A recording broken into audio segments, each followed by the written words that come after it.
na. Simulan natin. Paano, saan, at kailan kayo nagkakilala? Ikaw na lang, mas naalala niya yun. Mas naalala ko. kwento yan. It was, kakamatay lang na ni Bert Marcelo. Parang mentor ko yun kasi di ba nanggaling ako sa Bagong Kampiyon, ganyan. So they had like a parang show for him, parang benefit show for him, parang in his memory, parang ganun. Medyo upset ako noon kasi syempre malungkot ako kasi nga he just died. Tapos may lumapit sa akin na isang babae na medyo may medyo vis. Pero maganda. Pero beauty, pretty face. Tapos may Pretty clean face. hair. Tapos parang ang pleasant. Tapos pinakilala siya sa akin. Sabi, hi, I sing your song. Gumanong ka pa sa akin, I sing your song. Ganyan. Tapos parang ako feeling ko nga na parang na-snub ko siya. Pero parang wala naman yun sa'yo. Actually, wala lang yun. And then the next time nakita ko siya, I think it was in a TV show na. No, that night, lumapit ka naman. Ako yung lumapit naman siya sa akin. Tapos nagdaldalan lang kami. I don't remember what we talked about. Tapos nun, ikaw TV show na. TV show na. Nagkita kami yata sa SOP. Suddenly, chika na kami. Ano yan, guest na siya or regular na siya? Nag-guest kami lang. pareho. Oo. Guest kami pareho. Tapos, binigay ko yung number ko sa kanya.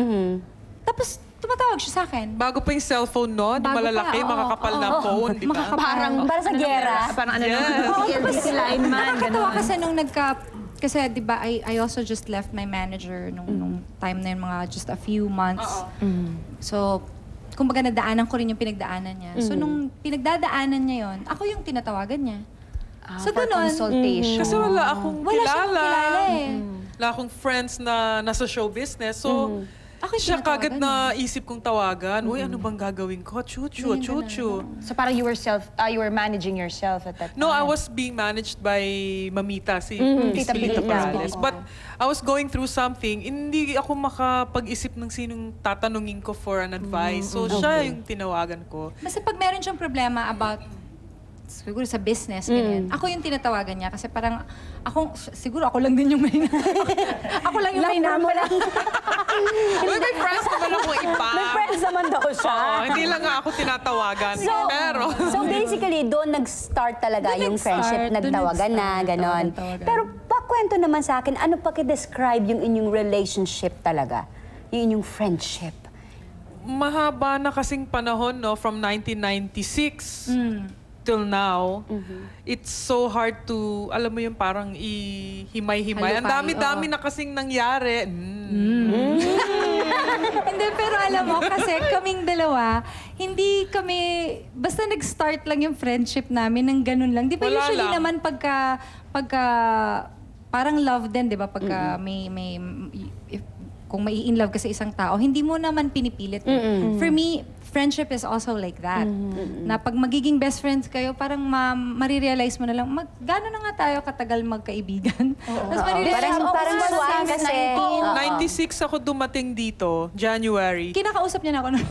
Mga March yata yung kay Nito March Bird. 1996. From then on, tuloy-tuloy na. Tuloy-tuloy na. Tapos Wala merong lang. time na hindi kami nagkikita, pero every time magkikita kami, Same pa rin. same. Parang kahapon Parang wala lang. 10 Ganun years. Wow, 10 years no? ago. Ano ang alam nyo sa isa't isa na hindi alam ng mga Hello. tao? Ano ba to? Sikreto ba tong isisiwalat natin? In other words, pwede Maganda bang ng i-booking una. niyo ang best friend niyo? Sige, ito, ibubukuin ko to. Pero actually, nakakatawa siguro yung itsura natin eh. Kasi natutulog ako sa bahay niya dati eh. Kung matulog siya, nakadapa, tapos nakataas yung paa. So, ang weird. Pero nasa ilalim ng kumot yun. Ano yun?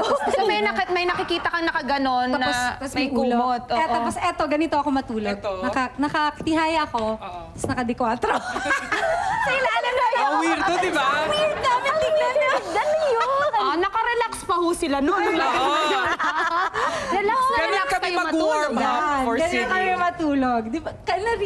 Nung nakita ko nga na nagising Sinabi ako, niya sa akin kasi, ba't yung paa mo nakataas? Ba't ikaw nakadikwatro? Something about Pita. You also. Meron din siyang ganyan about Pita Parang sleeping. hindi kasi komportable, nakaganon lang eh. Hindi Dapat kasi may- diba, ewan ko lang, siguro. Kasi ako naman, hindi ako nakakatulog nang hindi gumagalaw yung paa ko. Ako nakadikwatro talaga ako. Yung pagtulog na ako nakadikwatro. Social ang nakadikwatro. Kayo talaga, there's something about your feet. Yan. Okay.